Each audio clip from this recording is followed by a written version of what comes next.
Hi friends எல்லாம் எப்படி இருக்கீங்க? இந்த வீடியோ எதுக்குன்னா நம்ம ஊர்ல கலகா வித்துன்னு வருவாங்க அண்ணன். அந்த கலகா சவுண்ட் கேட்ட உடனே இந்த குட்டி வாண்டு என்ன பண்ணிருக்கு இங்க பாருங்க. முறத்தை எடுத்து வச்சுன்னு நின்றுட்டு இருக்கா. என்னத்துக்குமா கலக்கா வாங்குறதுக்கா? சரி எடுத்துன்னு போலாம் வா. முறத்தை எடுத்துக்கோ. இந்தா எடுத்துக்கோ. வா போலாம் வா. கலக்கா வாங்கணுமா? கலக்காக்கு அவர் வந்துட்டாருன்ட்டு உள்ள ஒரே அமுக்கெல்லாம் ஒரே தொல்லை இல்லை. வா போலாம் வா. வா போலாம் கலக்கா வாங்க போலாம் வா.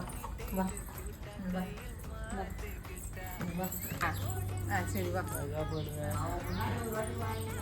இந்த கலக்கா வாங்கறதுக்கு முறை எடுத்துருங்க. அப்புச்சு கொஞ்சம் கலக்கா போடணா.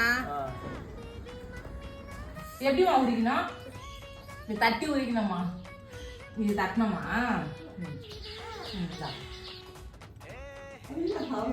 அவ்வளோ சாப்பிடுறாங்க. பாப்பாக்கு கடாப்பல் வந்திருக்கு. இந்த 4 கடாப்பெல்லாம் சின்ன சின்னதா வந்திருக்கு. அதனால மெல்ற. இங்க பாருங்க பல்ல எப்படி மென்னு இருக்கா பாருங்க கடாப்பல்ல.